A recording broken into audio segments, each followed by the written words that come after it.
오늘 설교를 시작하기 전에 질문으로 먼저 설교를 시작하고 싶습니다. 이 질문은 주로 저희 부모님들한테 조금 질문을 드리고 싶은 내용인데요. 그리고 자녀들은 반대로 생각하시면 될 것 같습니다. 부모님도 여러분들은 여러분들의 자녀를 사랑하십니까? 네, 너무나 당연한 대답일 거라 생각이 됩니다. 네, 당연히 사랑하시는 줄로 압니다. 네, 그렇다면 여러분은 그렇게 사랑하는 자녀에게 무엇을 물려주고 싶으신가요? 아마 여러 가지가 있을 수 있을 거라 생각이 됩니다. 그것이 재산이 될 수도 있고 어떤 좋은 성품 같이 어떤 인품의 것들일 수도 있고 등등 여러 가지 우리가 좋다고 귀하다고 여기는 많은 것들을 아마 우리 자녀들에게 물려주고 싶어 할 것이라 생각이 됩니다. 왜냐하면 사랑하기 때문에 그렇겠죠. 근데 그렇게 물려주고 싶은 것들 중에 신앙도 분명히 있을 줄로 압니다. 여기 있는 그 누구도 당신의 자녀들이 구원받지 않기를 바라는 부모는 없을 줄로 압니다. 특별히 오랜 기도에도 불구하고 자녀들이 벌써 성인이 되었는데도 불구하고 아직도 자녀들이 하나님을 믿지 않는 성도님들의 경우에는 그 갈망이 그 누구보다 더할 줄로 믿습니다. 그렇게 오늘 설교는 신앙의 계승 혹은 신앙의 전수를 조금 다루려고 합니다.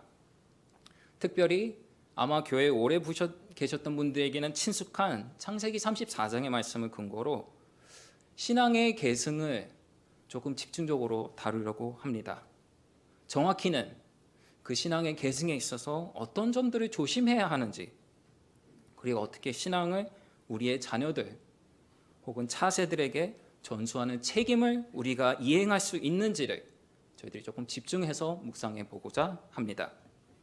그래서 그를 위해서 오늘 본문 말씀을 다시 리마인드하고 또 새로 들으시는 분들에게는 내용을 소개하는 차원에서 오늘 본문 말씀의 배경과 맥락을 조금 먼저 얘기하도록 하겠습니다.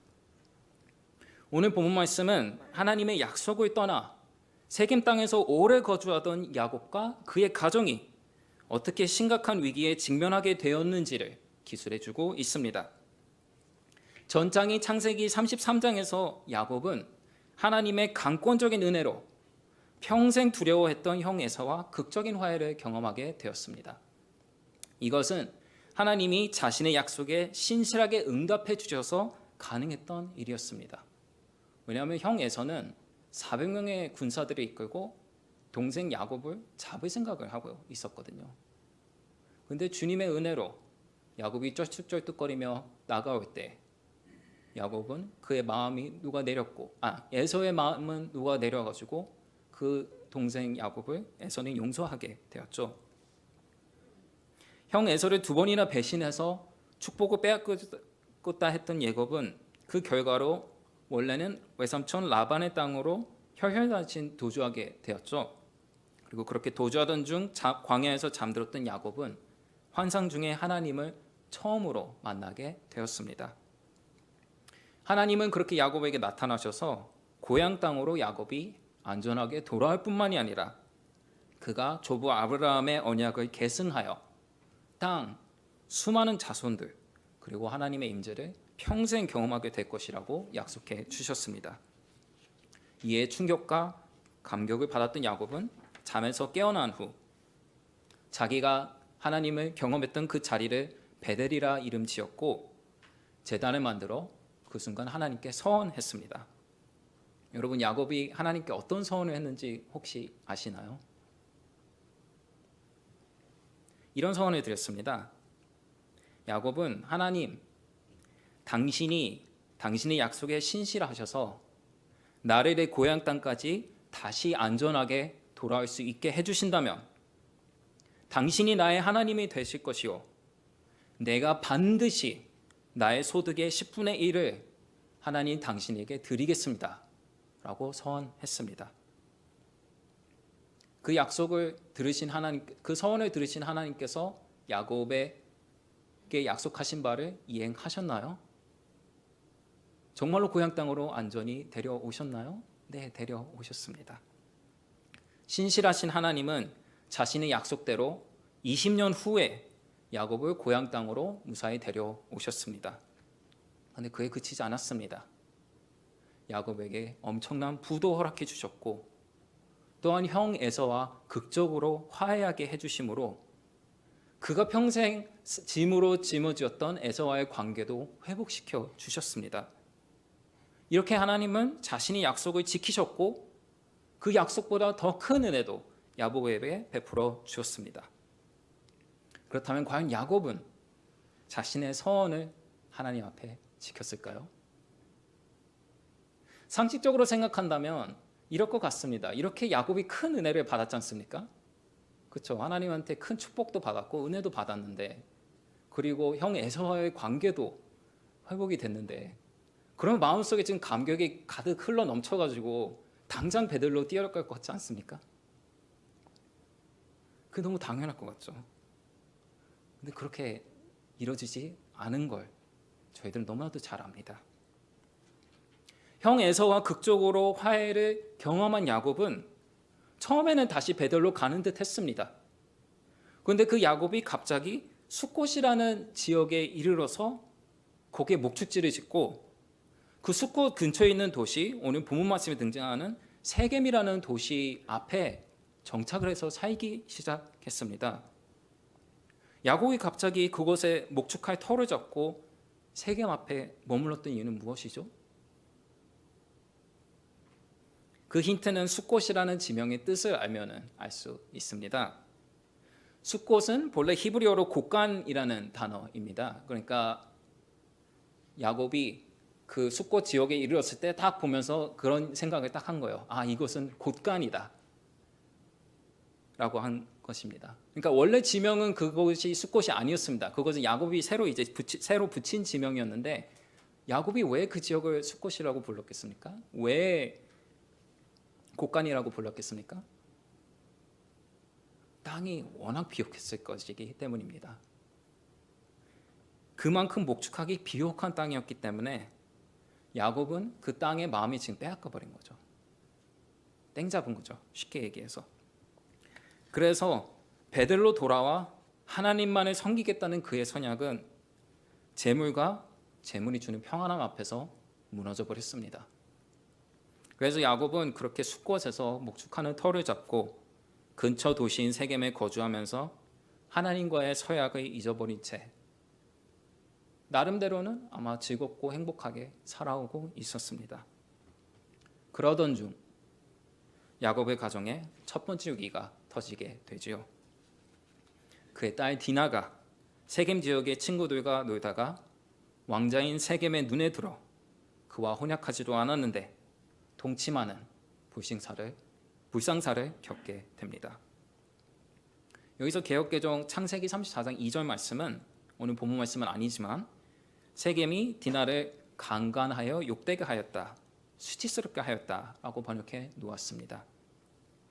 그래서 이 성경 본문 말씀을 읽은 많은 사람들은 실제로 디나가 강간을 당했다고 생각을 하곤 합니다. 어쩔 수 없는 바이죠. 저희가 읽고 있는 성경이 그렇게 기록을 해주면 그렇게 이해를 대체로 할 수밖에 없죠. 하지만 원문 말씀을 다시 잘 살펴보면 그렇게 기록해주고 있지 않습니다. 본래 원문을 직역하자면 세겜이 디나를 취하여 그녀와 누워서 그녀를 수치스럽게 했다라고 얘기를 하고 있습니다. 이 수치스럽게 하다라고 번역된 단어는 히브리어로 아나입니다. 근데 이 아나라는 단어가 참 특이한 게 단 한 번도 성폭행, 그러니까 강간으로 인해 더럽혀졌을 때 사용되지 않습니다. 성경 어디에서도요. 아나라는 단어는 근친결혼 혹은 적합하지 않은 절차나 과정을 거치지 않은 상태에서 이루어지는 성관계, 그리고 결혼을 설명할 때는 사용되는 단어였습니다. 그러니까 2절의 말씀을 본래 의미를 조금 더 살려서 번역하자면 아마 이런 번역이 되지 않을까 싶습니다. 왕자 세겜이 디나를 적극적으로 꼬셔서 그녀와 동침하여 그녀의 순결을 빼앗아 그녀를 수치스럽게 하였다 정도가 되지 않을까 싶습니다. 그리고 디나가 성폭행당한 것이 아니라는 사실은 본문 34장 5절 말씀에서도 저희들이 그 힌트를 찾을 수 있습니다. 본문 말씀 34장 5절 말씀 다 같이 읽도록 하겠습니다. 시작. 그 딸 디나를 그가 더럽혔다함을 들었으나 그의 아들들이 들에서 목축함으로 그들이 돌아오기까지 잠잠하라. 여기서 더럽혔다라는 단어의 원어는 히브리어로 타마라는 단어입니다. 이 타마라는 단어는 구약 성경에 무려 470회 이상이나 등장하는 단어인데 이 단어가 사용된 470번 이상의 횟수 중에서 단 한 번도 이 단어가 성적인 더럽힘을 설명하는 단어로서 사용된 일이 없습니다. 도리어 타마라는 단어는 하나님의 백성들이 여호와께 신실하지 못하여 의식적으로 여호와 앞에 부정해질 때를 설명할 때는 수도 없이 사용되었습니다. 그러니까 본문 5절 말씀이 이야기하는 디나의 더럽힘은 세겜이 디나를 강간해서 일어난 것이 아니라 세겜이 디나와 결혼 전에 동침함으로써 디나가 하나님 앞에 의식적으로 더럽혀졌다라는 사실을 이야기해주고 있는 것입니다. 물론 본문은 디나의 더럽힘이 1차적으로는 세겜의 탓이라는 것은 명확히 해주고 있습니다. 그러나 디나 또한 책임이 아예 없다는 식으로 오늘 본문 말씀이 이야기하고 있지는 않다는 사실을 주는 또한 명심해야 할 것입니다. 여차해서 야곱은 여기서 첫 번째 위기를 맞닥뜨리게 되었습니다. 왜냐하면 지금 디나는 거룩한 하나님의 언약 백성입니다. 이방인과 함부로 결혼해서는 그리고 관계를 맺어서는 안 되는 사람 중 한 명이었습니다. 그런데 지금 세겜으로 인해서 혼전 순결을 깨트리게 되었고 지금 그로 인해서 야곱의 가정은 이방 족속인 세겜 사람들과 혼담을 나누게 되는 신앙적으로 보자면 참 심각한 위기 상황에 이르게 되었습니다.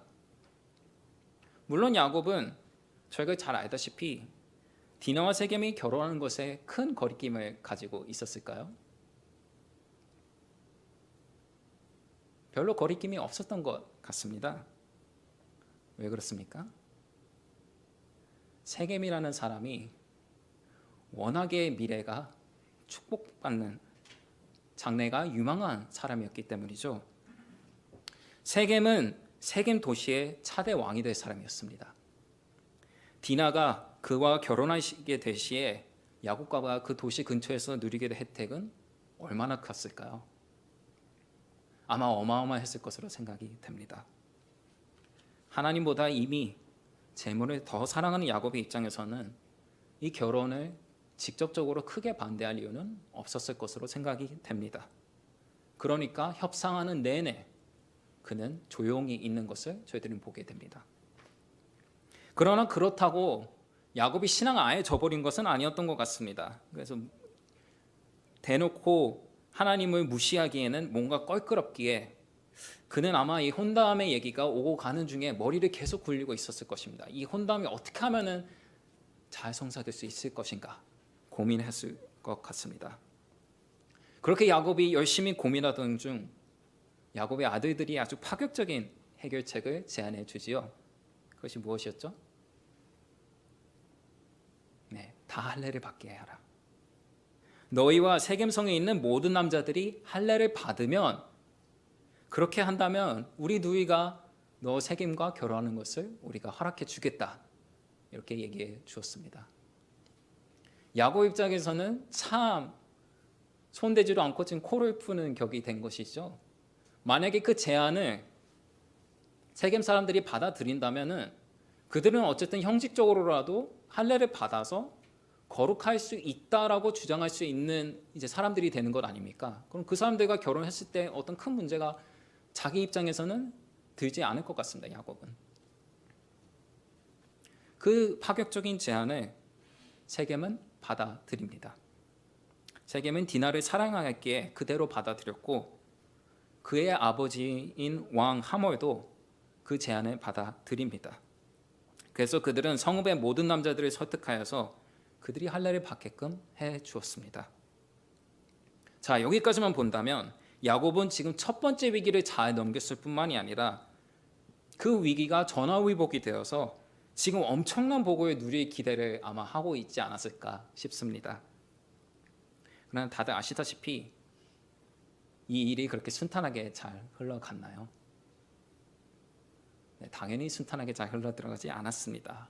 야곱의 아들들은 계략을 짜고 있었습니다. 그 계략이 무엇이었습니까?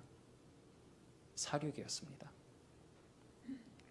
야곱의 아들들은 애초에 세겜 땅의 사람들과 관계를 맺을 생각이 없었습니다. 그들이 모든 남자들이 할례를 받기 원한 이유는 자신들의 결혼을 정당화하기 위해서가 아니라 그들이 할례로 그 세겜성의 남자들이 할례로 아파할 때 그 기회를 틈타 그들을 죽이기 위함이었습니다. 그리고 그의 계획은 저희들이 아시다시피 성공했습니다. 시므온과 레위는 할례 때문에 고통받던 모든 성읍의 남자들을 처참하게 칼로 살육했고 그 후에 야곱의 모든 아들들은 세겜성으로 돌아와 디나를 되찾을 뿐만 아니라 그 성에 있던 모든 재물들과 여자들 그리고 아이들을 노략품으로 삼아 가져왔습니다. 여기서 야곱의 가족은 두 번째 진정한 위기에 봉착하게 되었습니다. 야곱의 아들들이 행했던 잔혹한 행위 때문에 야곱의 가정은 주변 가나안 족속들로부터 지금 보복당해 멸망당할 위기에 처하게 되었습니다. 성도 여러분, 이 비극은 도대체 어디서부터 비롯되고 어디서부터 시작된 것일까요? 야곱의 아들들로부터 시작된 것일까요? 야곱의 딸 디나로부터 시작된 것일까요? 아니면 어디서부터 시작된 것일까요? 성도 여러분, 저는 이 비극이 야곱의 세속화에서부터 비롯되었다고 생각합니다. 야곱이 하나님 앞에 서원 드린 내가 베델로 돌아가 하나님만을 섬기겠다라는 그 서원을 지키지 않았기에 도리어 물질과 그 물질이 주는 안정감에 마음이 빼앗겨 버렸기에 세속적인 가치들을 쫓기 시작했기에 이 비극이 시작되었다고 저는 생각합니다. 왜냐하면 그가 이 세속적인 가치들을 하루 이틀도 아니고 수년 동안 추구하며 자녀들에게 신앙을 제대로 전수해 주지 않고 신앙 안에서 양육하지 않았기에 그 자녀들이 패역한 사람들이 되어 벌어진 문제라고 생각이 됩니다. 이는 야곱이 얼마나 오랫동안 베델로 가지 않고 세겜에 거주했는지를 생각해 보면 이해가 더 잘 될 것이라고 생각이 듭니다. 질문 드립니다. 야곱은 형 에서와 화해한 후 몇 년 정도 세겜에 거주했는지 혹시 아시나요? 네, 에서와 화해하고 이제 그 거의 즉시로 이제 세겜 땅에 야곱의 가정들이 정착하지 않았습니까? 그 세겜 땅에서 대충 얼마 정도 머무르는지 혹시 아시나요? 네, 아마 아시는 분들이 있는 것으로 보입니다. 제가 이제 귓속말이 잘 안 들려서 정확한 숫자는 모르겠는데 설명을 대충 하자면 한 10년에서 20년 정도 되지 않았을까 싶습니다. 어떻게 그 숫자를 알 수 있는지 추론을 해보려면은 디나가 몇 살인지를 저희가 생각하면 금방 알 수 있습니다. 우선 디나는 아마 그 당시 오늘 본문 말씀을 생각해 보면은 최소 만 15세 정도 되지 않았을까 싶습니다. 왜냐하면 고대 근동 사람들은 아이가 15세가 되면은 결혼을 할 수 있는 나이라고 취급을 했기 때문입니다. 오늘 본문 말씀에도 지금 디나에 관한 얘기들이 혼담 아닙니까? 그러니까 결혼할 수 있는 나이가 되었다는 얘기죠. 그러면 디나는 이제 15살이라고 친다면은 몇 살 때쯤에 그럼 세겜 땅으로 왔을까? 그거를 알려면은 이제 족보를 조금 저희가 알아야 합니다. 디나는 아마 갓난아이 혹은 어린 아이일 때 세겜 땅으로 이민 온 것으로 추정됩니다. 그거를 어떻게 할 수 있냐면 야곱이 언제 디나의 어머니인 레아와 결혼했고 몇 명의 자녀가 있는지를 알면은 저희들이 추론해 볼 수 있습니다. 디나는 야곱의 첫째 아내인 레아의 7번째 자녀였습니다. 저희들이 알다시피 야곱은 벳단 아람에서 20년을 살았습니다. 그렇죠? 그리고 처음에는 레아와 결혼하기 위해서 라헬과 결혼하기 위해서 7년을 일했는데 이제 사기를 당해서 7년을 추가로 더 일하죠. 그래서 14년 있고 그 이후로부터 6년을 이렇게 해가지고 총 20년을 살았는데 레아와 한 7년 정도 지난 후에 이제 결혼했다고 치고 13년의 기간이 있지 않았습니까? 그 13년의 기간 동안에 7자녀가 있었던 겁니다. 그런데 그 7명의 자녀들을 레아가 낳았을 때 성경은 넷째와 다섯째 사이에 상당한 불임의 간격이 있었다고 얘기를 해주고 있습니다. 그러니까 연년생으로 첫째부터 넷째까지 다 낳았다 하더라도 4년이라고 친다면 5년에서 6년 정도 현실적으로는. 그래서 또 불임의 기간이 또 길어졌다고 하면은 아마 몇 년 정도 됐겠죠. 실제로 레아가 태어났을 때에는 아마 야곱이 이미 세겜 땅을 야곱이 하란 땅을 떠나려고 했던 때가 아닐까 싶습니다. 그러면 디나가 세겜의 땅에서 살게 된 횟수는 대충 몇 년 정도일까요? 만약에 갓난 아이 때 세겜 땅에 정착했다 하고 가장 어린 나이인 15살을 생각한다면 디나는 지금 혹은 야곱의 가족은 그 세겜 땅에서 몇 년 정도 산 거죠? 15년 정도 산 거죠. 가장 나이가 많은 것을 가장 해도 6살 정도라고 치고 6살에서 15살까지라고 가정을 해도 최소 9년 정도는 지금 야곱이 세겜 땅에서 살고 있었던 것입니다. 그러니까 야곱이 지금 하나님의 약속을 등한시하고 세겜 땅에서 세속적으로 살았던 횟수가 지금 몇 해가 되는 거죠? 최소 9년, 최대 20년 그렇게 살아왔던 것입니다. 그 기간 동안 야곱의 자녀들은 거룩하게 살았을까요? 아니면 당연히 세속적인 가치에 물들게 되었을까요? 말할 것도 없이 아마 후자일 것입니다. 그리고 이와 같은 사실은 그 자녀들의 행실을 통해서 아주 적나라하게 드러납니다. 우선 디나는 부모님이나 형제 자매들의 동행 없이 가나안 족속의 여자들과 혼자서 어울리며 그 도시에서 놀고 있었습니다. 물론 오늘날의 문맥과는 굉장히 틀린 옛날 보수적인 근동 문화권에서 어린 여자가 이렇게 홀로 같은 또래의 여자들과 도시에서 놀았다는 사실은 그녀가 이미 하나님 백성으로서의 자각성을 망각하고 음란한 삶에 빠지고 있었다는 점을 시사해주고 있습니다. 야곱의 아들들도 별반 다르지 않습니다. 야곱의 아들들은 그들의 거짓말과 사륙, 노력을 통해서 그들이 정의나 하나님보다는 자신의 욕심만에 쫓고 있는 패역한 사람들임을 반증해 주었습니다. 그들은 누이가 하나님 앞에서 부정해졌다라는 명분과 의문을 내세웠지만 그들의 진짜 관심사가 보복이 아니었음은 저희들이 본문 말씀을 조금만 읽으면 금방 깨달을 수 있습니다. 그들은 단순히 세겜과 그의 아버지만을 죽인 것이 아니었습니다.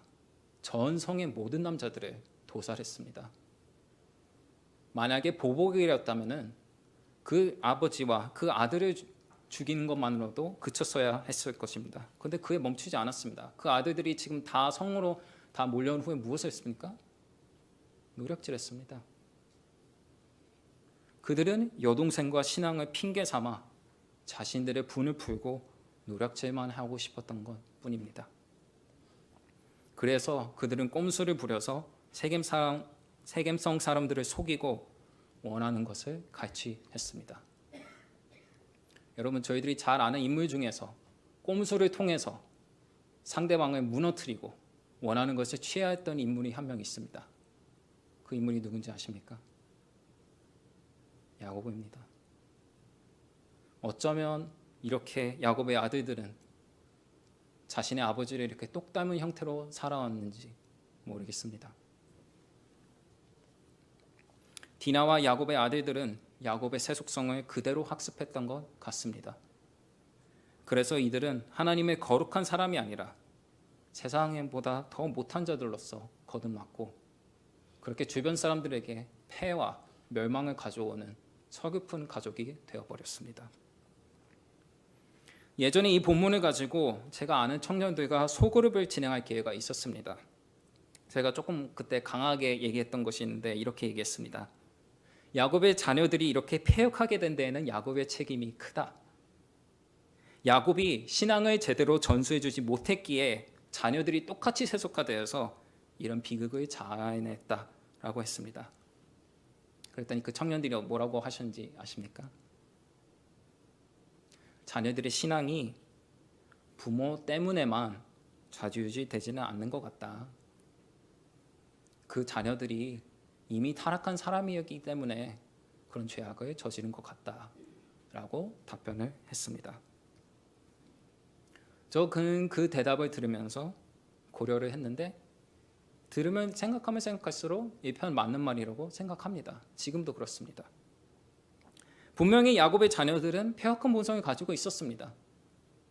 그리고 그 본능에 충실해서 죄악을 저질렀던 건 부모들의 책임보다는 그들의 책임인 것은 분명합니다. 야곱이 나서서 그들에게 사륙을 지행하라고 한 적은 단 한 번도 없었습니다. 동시에 저는 그 청년들이 왜 그렇게 이야기했는지도 조금은 알 것 같습니다. 왜냐하면 제가 그 청년의 부모님들을 알기 때문입니다. 그 청년의 부모님들은 참 신실하신 분들이십니다. 그에 비해서 그 청년들은 솔직히 신앙이 많이 굳건한 친구들은 아니었고 자신들도 그거를 인정하는 사람들 중에 한 명이었습니다. 그래서 그들은 부모의 신앙이 꼭 자녀의 신앙으로 귀결된다라는 공식을 부정했습니다. 자신들의 신앙이 부족한 것이 자신들의 부모의 탓이 아니라고 그러니까 얘기했던 것이죠. 그들은 그렇게 정직하고 겸손한 고백을 제게 말해 주었습니다. 실제로 저도 제 삶에서 만난 성도님들을 생각해 봤을 때 그런 경우도 상당히 많았던 것 같습니다. 부모는 정말 신실하여서 아이들을 신앙 안에서 교육하고자 했으나 자녀들은 그를 듣지 않고 따르지 않았던 경우도 많았던 것 같고, 반대로 부모가 믿음이 연약하거나 없을지라도 그 자녀들이 신실하여서 하나님 앞에 섰던 경우들도 많았던 것 같습니다.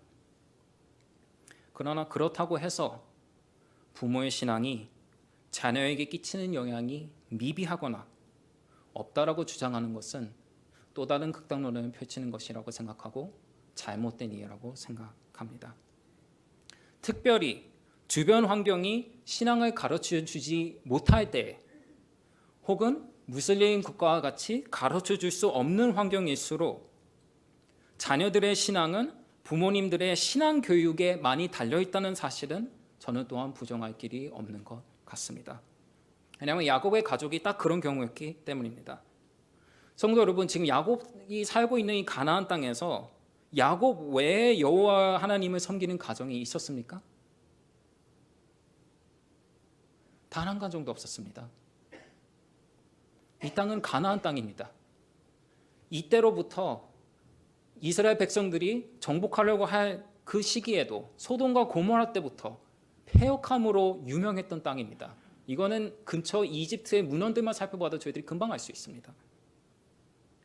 그런 그 땅에서 하나님이 누구신지 하나님의 말씀이 무엇인지를 가르쳐 줄 수 있는 사람은 그 어디에도 없었습니다. 단 한 사람 빼고요.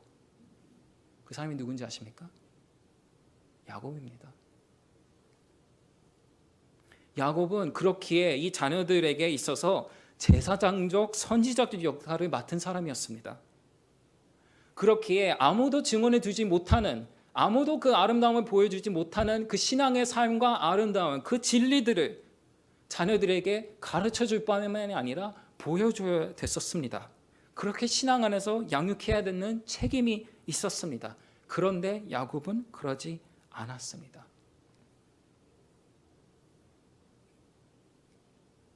이 주장을 들으시며 혹 말씀을 찬찬히 잘 읽으시는 분들은 또 이런 질문을 그래도 드릴 수 있을 것 같습니다. 아니 목사님, 야곱이 신앙교육 한 것 같습니다. 자녀들한테. 왜냐하면 지금 야곱의 아들들의 반응을 보십시오. 야곱의 아들들은 지금 할례가 얼마나 중요한 행위인지를 잘 알고 있었습니다. 그 할례를 누구한테서 배웠겠습니까?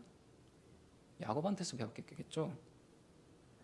그 뜻인즉슨 할례뿐만이 아니라 아마 야곱은 하나님께서 조부인 아브라함에게 주신 그 언약의 내용들도 지금 야곱이 자신의 아들들에게 가르친 것 아닌가요? 그렇기 때문에 이들이 지금 이렇게 화를 내는 것이 아닌가요?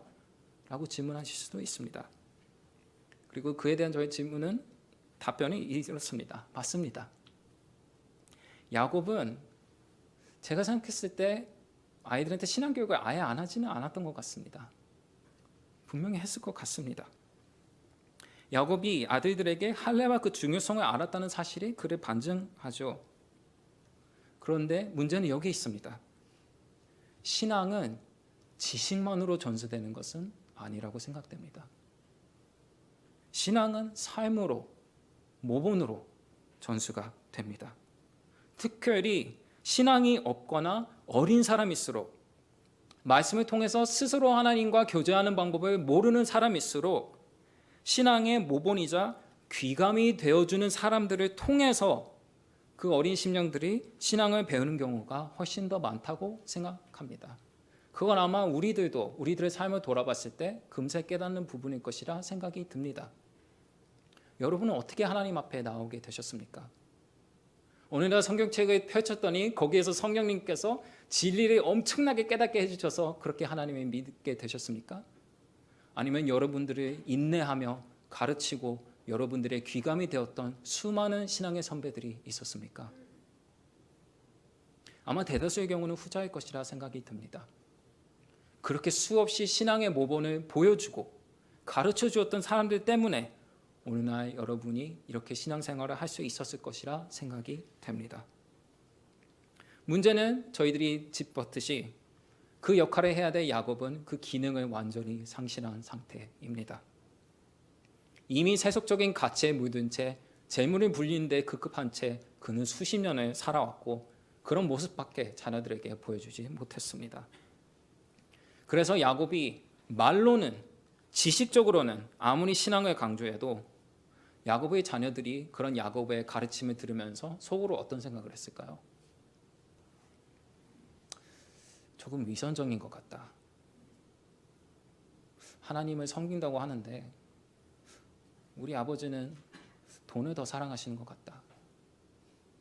그런 생각을 아마 하지 않았을까 싶습니다.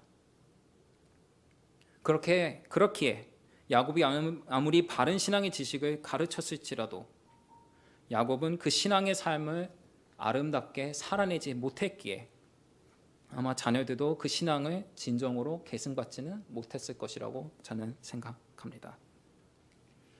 사랑하는 성도 여러분, 이처럼 신앙의 계승과 전승은 지식만으로는 불충분한 경우가 허다하다고 생각합니다.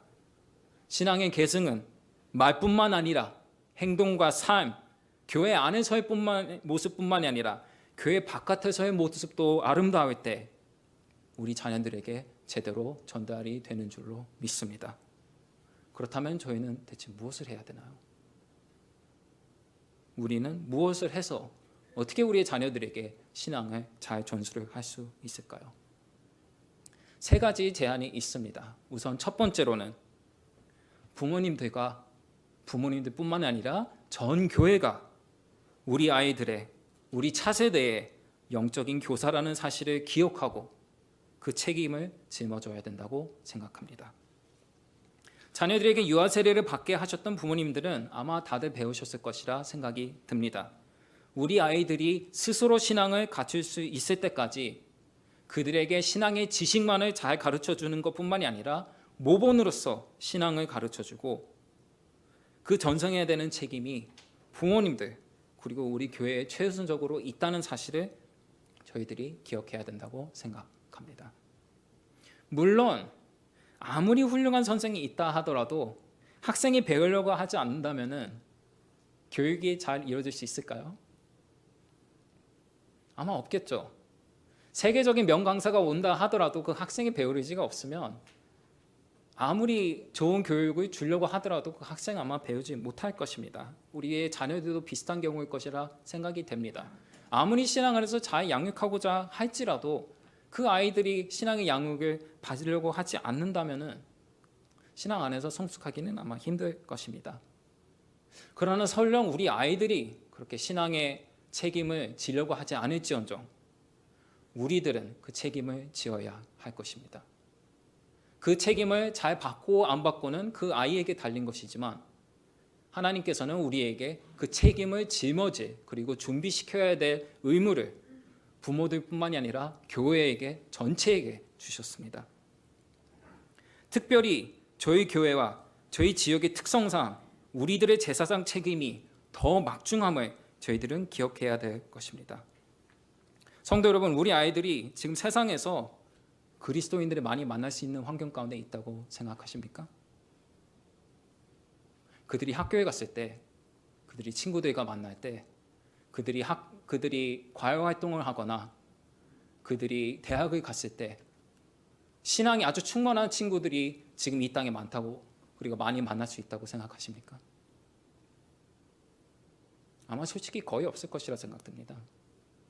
저희 교회는 작은 것도 있고 한국 이민교회 특성상 인슐레이트된 것도 있지만 전체적으로 동부 지역이 상당히 무신론자들이 많다는 것을 저희들은 부정할 길이 없습니다.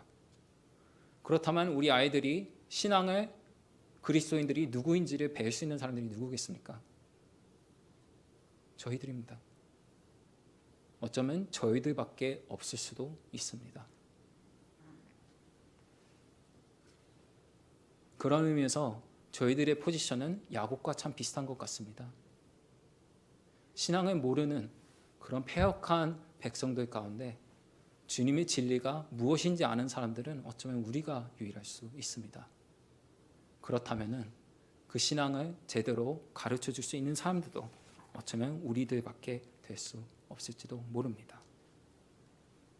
그 신앙의 모본이 될 수 있는 형태는 아마 여러 가지가 있을 수 있을 것입니다. 그것이 좋은 목사님이나 장로님이 되는 것이 되었든, 좋은 권사님이나 좋은 집사님이 되는 것이 되었든, 좋은 누나나 언니, 형이나 오빠가 되는 것이 되었든지 간에 우리들만이 어쩌면 이들에게 신앙을 진정으로 전승해 줄 수 있는 사람들이라는 인식과 책임의식을 저희는 우선 기억해야 될 것입니다. 두 번째로, 신앙의 전승을 하기 위해서는 우리가 신앙의 열심과 열을 내는 것도 중요하지만 그보다 우리가 신앙의 통일성을 갖추는 것이 중요하다고 생각이 듭니다. 이 말인즉슨 기도를 열심히 하지 말라는 것은 절대로 아닙니다. 예배를 열심히 드리라는 것은 절대로 아닙니다. 그러나 우리가 우리의 열심과는 다르게 야곱처럼 위선적인 삶을, 신앙은 신앙대로, 그러나 우리는 우리의 삶대로 분리된 삶을 살고 있다면 우리 아이들은 거기서 신앙에 대한 극한 혐오감을 도리어 받을 수도 있다는 사실을 저희들은 기억해야 될 것입니다. 실제로 1.5세와 2세 사역을 하는 많은 목사님들에게 비슷한 얘기들을 미국 전국에서 듣게 되는 것 같습니다. 우리 아이들이 부모님들의 신앙을 보면서 힘들었던 것들 중 하나가 부모님들의 삶이 교회 안과 교회 바깥이 너무나도 다른 것 같다는 얘기였습니다. 교회 안에서는 너무나도 천사 같았던 부모님들이 교회 바깥에만 나가면 세상과 다를 바 없는 사람들이 되었다는 사실을 그들은 보면서 정말로 이 신앙을 추구하는 사람들의 열심이 어떤 것인지에 대한 많은 회의감을 그리고 많은 어려움들을 느꼈다고 고백하는 것을 제가 듣게 되었습니다. 그렇기에 성도 여러분, 우리가 우리의 신앙의 삶이 어떻게 우리 자녀들에게 비춰지고 있는지 돌이켜봐야 된다고 생각합니다. 우리의 시간과 돈이 어디로 가고 있는지, 우리가 예배를 진정을 얼마나 중요하고 강조하고 실제로 우리가 지키고 있는지, 우리가 그들의 미래를 설계해주고 미래를 준비하는 얘기를 해줄 때 우리가 그들의 학업과 직원적인 측면에만 집중을 하는지, 아니면은 그들이 어떤 그리스도인으로서 성장해 나가고 세상에서 역할을 감당해야 되는지, 그런 조언을 한 번이라도 준 적이 있는지 돌이켜봐야 된다고 생각합니다. 저의 죄를 자백해야 될 것 같습니다. 이건 몇 년 전 얘기인데, 제가 우리 아이들과 저는 아시다시피 중고등부를 담당하는 목사인데, 제가 아이들과 있을 때 이런저런 얘기들을 많이 하다 보면은 대학교 준비하는 얘기도 어쩔 수 없이 많이 하게 됩니다. 왜냐하면 정말로 저는 저희 아이들이 잘 되길 바랍니다. 여러 방면에서요. 그래서 입학 심사 과정에서 뭐를 보는지, 요즘 전공들의 전향은 어떤지 뭐 등등 그런 얘기도 많이 하고 과외 활동 등등의 얘기들도 많이 해 주었습니다. 근데 몇 년 전 말씀을 통해 묵상하던 중 번뜩 깨달은 것이 하나 있었습니다. 그들에게 제가 목사인데도 그들이 어떻게 그 공부와 삶을 하나님을 위해서 사용해야 될 것인지 도전한 적도 없었고 가르쳐 준 적도 한 번도 없었습니다. 그래서 우리 아이들은 기억하지 못하겠지만 우리 아이들 앞에서 제 죄를 자백하고 회개했습니다. 내 말과 행동으로서, 왜냐하면 나는 좋은 대학과 그에 따르는 명성 그리고 경제적인 능력을 하나님 섬기는 것보다 더 중요하게 여겼다는 것을 저는 깨달았기 때문입니다. 그것을 대놓고 가르치진 않았지만 제가 은연중으로 그런 메시지를 우리 아이들에게 계속 주고 있었음을 저는 깨달았고 회개할 수밖에 없었습니다. 그래서 지금도 신앙 중심적인 조언들 그리고 관점을 우리 아이들에게 계속해서 갖춰주려고 지금도 노력하고 있습니다. 많이 부족하지만요. 이처럼 신앙을 열심을 통해서 모범을 보이는 것도 중요하지만 내가 가르치는 신앙에 위선은 없는지, 있다면 회개하고 그것들을 다스리려는 그런 욕망들을 다스리려는 노력이 있는지 저희들은 점검해야 할 것입니다. 왜냐하면 야곱이 그래 했듯이 위선은 신앙 계승에 있어서 정말로 크나큰 걸림돌이 될 수 있기 때문입니다. 그러니 열정은 조금 덜할지라도 우리 아이들에게 신앙을 제대로 계승하려면 우리 안에 위선을 먼저 없애는 것이 정말로 중요한 숙제 중 하나일 것이라고 생각이 듭니다. 마지막으로 세 번째로, 저희가 자녀들의 삶의 우선순위를 잘 지킬 수 있도록 직접 인도해 주어야 합니다. 그들이 주의 성소를 잘 지킬 수 있도록, 그리고 하나님 앞에 있는 시간들을 놓치지 않을 수 있도록 권면하고 혹은 그런 자리로 계속해서 유도를 해 주어야 합니다. 이에 대해서 있어서는 교회 역할도 당연히 있습니다. 당연히 교회는 맡겨진 그 아이들을, 특히 교육부에서는 그 아이들에게 올바른 신앙의 교육들과 그런 모범들을 당연히 그것이 교육자가 됐든 volunteer들이 됐든 잘 가르쳐야 되는 부분이 있습니다. 그런데 성도 여러분, 현실적으로 아이들이 일주일 중에서 교회에 있는 시간이 한두 시간밖에 되지 않지 않습니까? 그 한두 시간 동안에 얼마나 깊은 신앙의 교제와 신앙의 모범들을 배울 수 있을까요?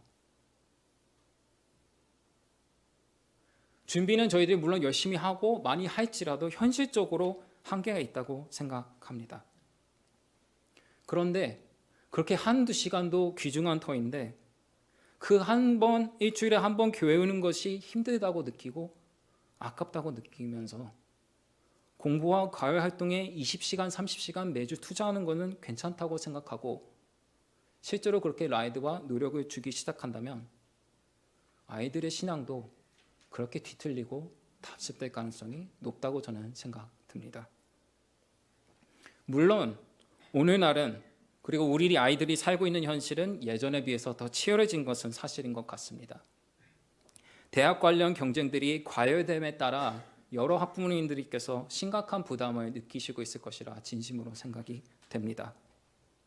그러나 만일 그런 두려움 때문에 일주일에 한 번 교회로 나오게 하는 것조차 힘들다면은 그것은 저희들이 심각하게 고민해야 되는 바가 아닌가 생각이 듭니다. 제가 한국에 있는 저희 세대의 친구들을 요즘 들어서 많이 묵상하게 되었습니다.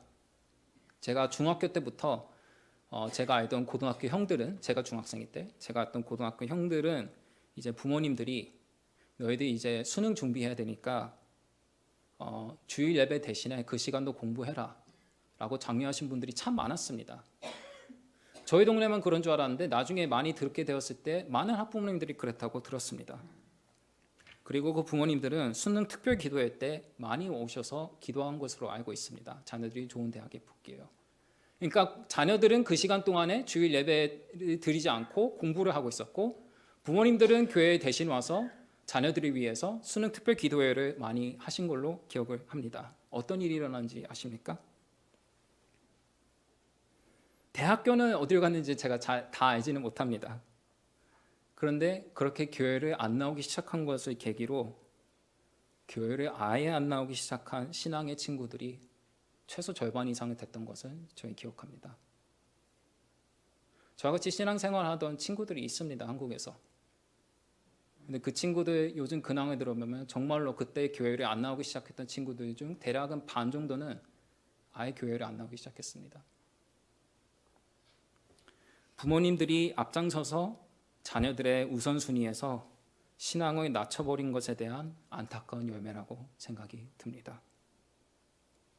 미래와 역사를 주관하시는 하나님을 겨우 일주일에 1시간 남짓 예배하는 시간도 아까우니 그 시간에 공부해서 내 안정, 내 야망, 내 미래를 추구하라고 부추겼던 부모님들 때문에 심지어 하나님을 정말 진실하게 알아가려던 아이들조차 신앙의 길에서 이탈하는 슬픈 일이 일어날 수 있습니다.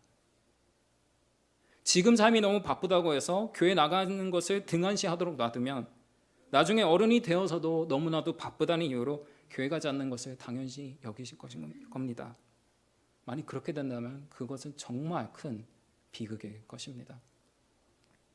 만약 과외 활동으로 인해 교회 나가는 것이 힘들다면 그 과외 활동은 하나 정도는 내려놓는 것을 진정으로 고민해야 하지 않을까요?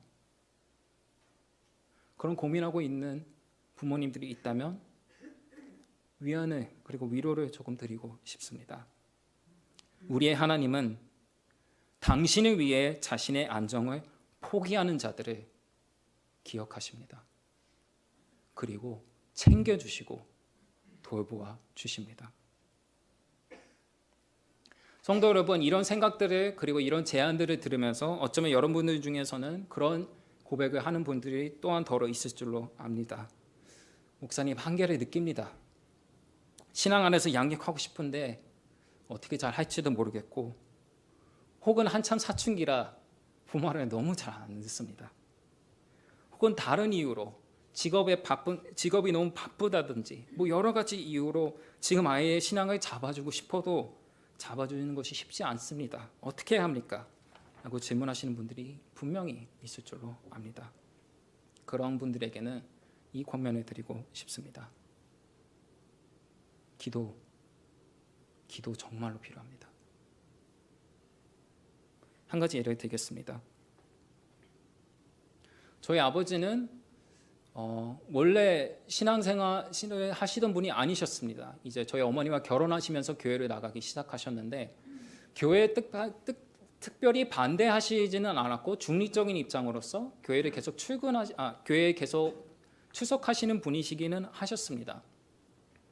그런데 그런 아버지가 신앙이 많이 없지는 않았지만 교회를 나가게 된 계기가 있었습니다.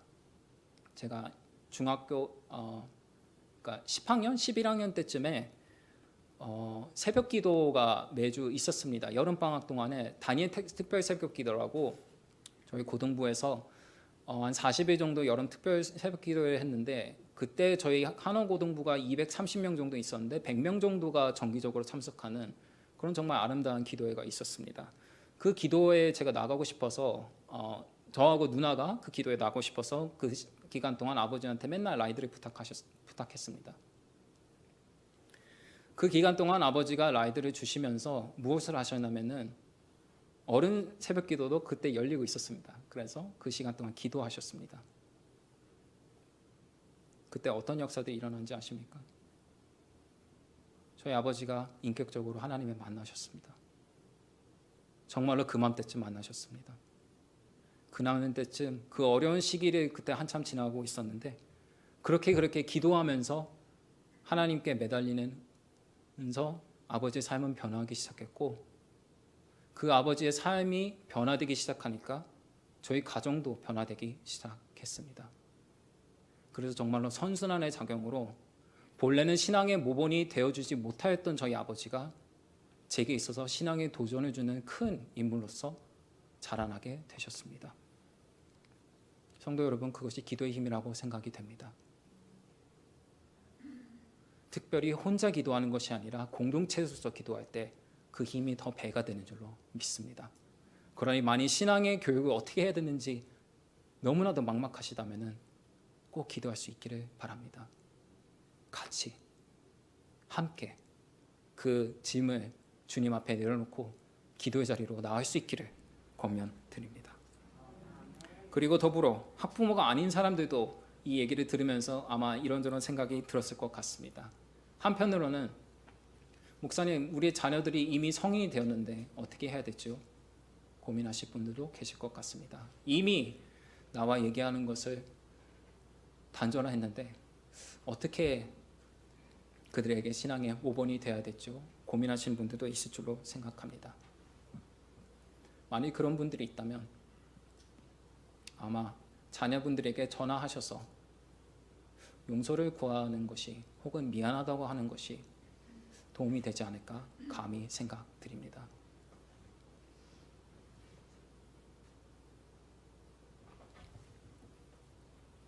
부모님이 진실되게 자신의 연약함을 고백하고 용서를 구하는데 오직게 구할 자녀 한 명도 없다고 생각합니다. 도리어 그렇게 겸손한 부모님들의 모습을 통해 위로와 치유를 받아 그 부모님과의 관계를 회복할 뿐만이 아니라 어쩌면 하나님과 추가 힘을 얻게 될 수도 있습니다. 여러 가지 방법들이 있는 것 같습니다. 그러나 신앙을 계승하는 방법은 적어도 그 책임을 질 수 있는 방법은 간단한 것 같습니다. 우리가 모본이 되어야 합니다. 모본이 되지 못한다면 기도를 해야 합니다. 그럴 때 우리는 자녀들에게 하나님을 섬기는 그 아름다운 삶의 축복을 그들에게 유산으로 남겨줄 수 있을 것입니다. 그러니 사랑하는 성도 여러분, 삶을 주님 앞에 다시 새롭게 하여서 우리 아이들에게 귀한 모본과 우리 아이들에게 귀한 신앙의 유산을 물려줄 수 있는 우리 NHPC 성도 모두가 될 수 있기를 우리 주 예수 그리스도 이름으로 간절히 축원합니다. 기도하겠습니다.